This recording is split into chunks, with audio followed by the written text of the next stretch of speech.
Alright guys, moving to our next pattern that is pattern number 13। और इस pattern में हम क्या देख रहे होंगे, we are going to print the characters in particular row.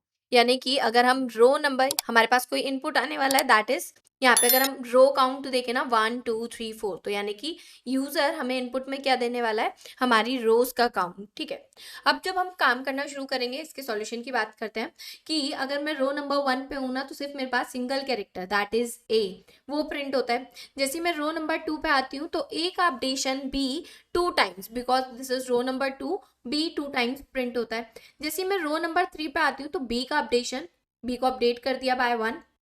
C it is, next character पे हम मूव कर गए और 3 टाइम्स सी प्रिंट करते हैं। देन कैरेक्टर अगेन इंक्रीमेंटेड, यानी कि रो नंबर 4 में 4 टाइम्स हमारे पास क्या आता है, डी आता है। सिमिलरली अगर n इक्वल्स टू 3 होता है हमारे पास, तो ऑब्वियसली बात है सिर्फ कितना आने वाला था, ए बी बी एंड सी सी सी। अब चलते हैं इसके सॉल्यूशन की तरफ कि इसके सॉल्यूशन के लिए हम क्या कर रहे होंगे। रिकर्सिव सॉल्यूशन हम देखने वाले हैं। तो बेसिकली जो मेन फंक्शन से फर्स्ट टाइम जब कॉल लगेगी किसको, प्रिंट पैटर्न को, जब प्रिंट पैटर्न को कॉल लग रही होगी ना, तो मेरे पास जो पैरामीटर्स आ रहे होंगे प्रिंट पैटर्न में,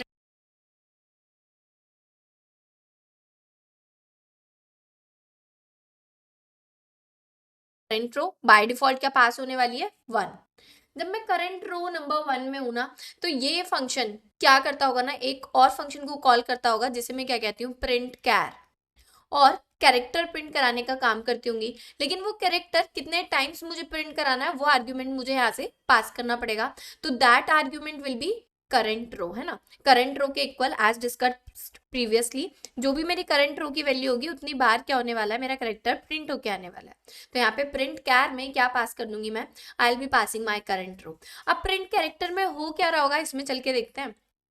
प्रिंट कैर में मेरे पास आ रहा होगा रो का, सॉरी, उस करंट रो की वैल्यू, यानी कि मुझे पता चल रहा होगा how many times I want to print my character. तो लेट्स से कि मेरे पास वो वैल्यू आ रही है इंट एन में। यहाँ जाके मुझे क्या करना है, मुझे सिर्फ प्रिंट करना है। किसको प्रिंट करना है, I want to print that particular character. लेकिन अगर वो कैरेक्टर मुझे चाहिए, तो वो भी तो कहीं से लाना होगा। नाउ इट डिपेंड्स कि आप या तो एक कैरेक्टर बाय डिफॉल्ट ले लो, जिसे आप क्या बना दो, स्टैटिक। और मैं क्या करूंगी, स्टैटिक एक कैरेक्टर बना के आने वाली हूँ, static character let's say C H, जिसमें बाय डिफॉल्ट जो वैल्यू रहने वाली है, जो मैं सेट करके आने वाली हूँ, ए सेट करके आने वाली हूँ।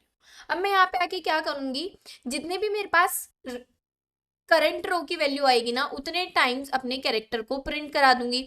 रिकर्सिवली ये फंक्शन खुद को कॉल करता रहेगा, यानी कि प्रिंट कैर खुद को कॉल करेगा। लेकिन लेट्स से करंट कैर जो, जब प्रिंट कैर को कॉल लगी, करंट रो में वैल्यू 4 आई, तो 4 3 2 1 हर बार डिक्रीमेंट होगा। तो यानी कि n-1 will be happening every time.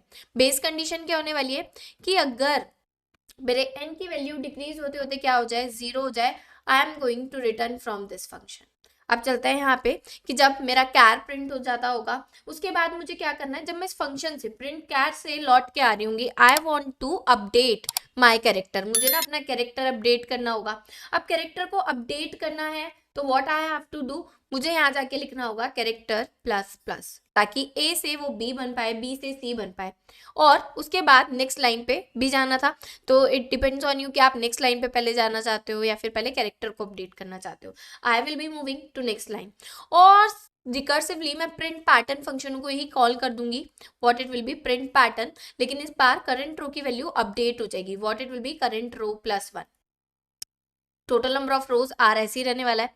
अब हमारे पास इसकी क्या बेस कंडीशन रहने वाली है कि करंट रो हर बार इंक्रीमेंट हो रही है। जैसे आपकी करंट रो, व्हाट, आपकी करंट रो जो है किसके बराबर पहुंच जाए, आपकी रो के बराबर, या फिर करंट रो से क्या हो जाए, ग्रेटर हो जाए, है ना।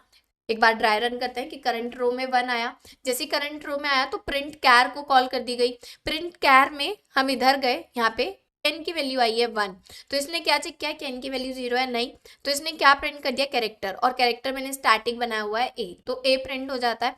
और रिकर्सिवली सेम फंक्शन को कॉल लगती है प्रिंट कैर n-1, n की वैल्यू अपडेट होकर हो जाती है 0, बिकॉज इट इज 0, तो यहाँ से रिटर्न कर जाएगा। यानी कि यहाँ मेरा क्या रिटर्न हो चुका है, मेरा रिटर्न हो चुका है a प्रिंट हो चुका है। अब ए प्रिंट हुआ तो कैर अपडेट हो गया, यानी कि कैर की वैल्यू में जो हमने यहाँ पे कैर की वैल्यू रखी हुई है, वो अपडेट होकर अब क्या हो चुकी है, बी हो चुकी है। अब नेक्स्ट लाइन में, यानी कि this is first line, next line में मैं आ चुकी हूँ और रिकर्सिवली सेम फंक्शन को कॉल कर दी करंट रो प्लस 1, यानी कि करंट रो की वैल्यू कितनी हो चुकी है मेरी 2 हो चुकी है। जैसे करंट रो की वैल्यू 2 हो चुकी है तो प्रिंट कैरेक्टर को कॉल की गई जिसमें करंट रो यानी कि 2 पास कर दिया गया। अब यहाँ पे क्या हो रहा होगा, 2 टाइम्स ये फंक्शन चल रहा होगा और किसको प्रिंट कर रहा होगा, कैर को, यानी कि बी एंड बी, 2 बार बी भी प्रिंट हो जाता होगा, यानी कि मेरे पास यहाँ पे प्रिंट हो चुका है 2 टाइम्स बी। ऐसी 3 फंक्शन को दोबारा से रिकर्सिवली कॉल लगी, करंट रो की वैल्यू अपडेट होके हो गई 3।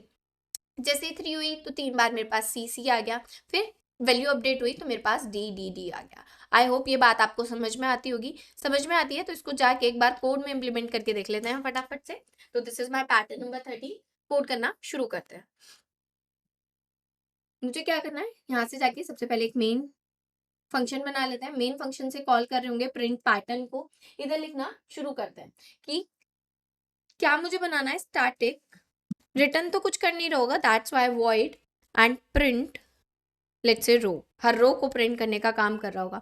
अब इसमें मेरे पास 2 वैल्यूज जा रही होंगी, कौन सी, एक तो करंट रो एज वेल एज एक टोटल नंबर ऑफ रोज। इस फंक्शन में मैं क्या कर रही होंगी, आई will be calling one more function. कौन सी फंक्शन को मैं कॉल कर रही होंगी, प्रिंट कैरेक्टर। और प्रिंट कैरेक्टर में मैं क्या पास कर रही होंगी, एज डिस्कस्ड यहाँ से मैं अपनी करंट रो को पास कर रही होंगी।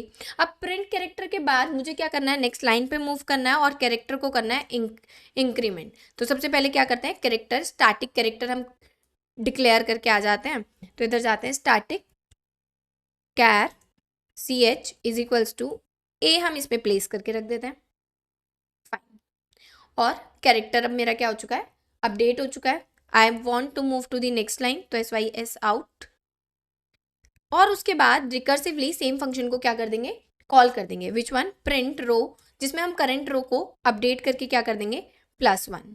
अब इसकी बेस कंडीशन क्या रहने वाली है कि करंट रो अपडेट होते होते अगर मेरी रो के इक्वल हो जाए, तो current row if updated and become equal to the rows please return from here. अब जाके कौन सा फंक्शन हमें इंप्लीमेंट करना है, प्रिंट कैरेक्टर। तो इधर से आके हम कौन सा फंक्शन भी इंप्लीमेंट कर लेते हैं, प्रिंट कैरेक्टर। तो once more static void print character, जिसमें मेरे पास क्या आ रहा है, n नंबर ऑफ, मतलब कितनी बार मुझे उस कैरेक्टर को प्रिंट कराना है, टाइम्स आ रहा है मेरे पास। तो यहाँ से जाके मुझे सिर्फ क्या करना है, प्रिंट करना है किसको, कैरेक्टर को। लेकिन कीप इट इन माइंड कि ln ना हो, नेक्स्ट लाइन में नहीं मूव कराना, सेम लाइन में ही रखना है। और दोबारा से इसी फंक्शन को कॉल कर देना है, जिसमें मैं क्या कर रही हूँ, अपनी n की वैल्यू को डिक्रीज कर रही हूँ बाय 1 से। अब अगर डिक्रीज होते होते मेरी n की वैल्यू क्या हो जाए, 0 हो जाए, तो I want to return from here. और ये हो गया हमारा फंक्शन कंप्लीट। रिकर्सिव सॉल्यूशन हमने इसका देख लिया है। एक बार मेन फंक्शन से इसको कॉल करा लेते हैं, प्रिंट कैरेक्टर, और यहाँ से सॉरी प्रिंट रो को कॉल करानी थी, प्रिंट रो कॉल कराएगा किसको, प्रिंट कैरेक्टर को। तो इधर से जाके क्या लिखते हैं, प्रिंट रो, और प्रिंट रो में करंट रो की वैल्यू जो हम पास करने वाले हैं दैट इज 1, और जो टोटल नंबर ऑफ रोज जाने वाली हैं लेट्स से 5। एक बार इसको रन करके देखते हैं। फाइन। तो क्या प्रॉब्लम है ना, A B B C D, हम क्या करते हैं, लास्ट वाली रो क्यों नहीं आई है हमारे पास, क्योंकि इक्वल्स टू कर दिया है। हम एक काम करते हैं, यहाँ पे करंट रो को बोल देते हैं, अगर करंट रो की वैल्यू ग्रेटर देन रोज हो तब रिटर्न करे, अदरवाइज इक्वल टू है, अगर लास्ट पे है तो प्रिंट करके है। फाइन।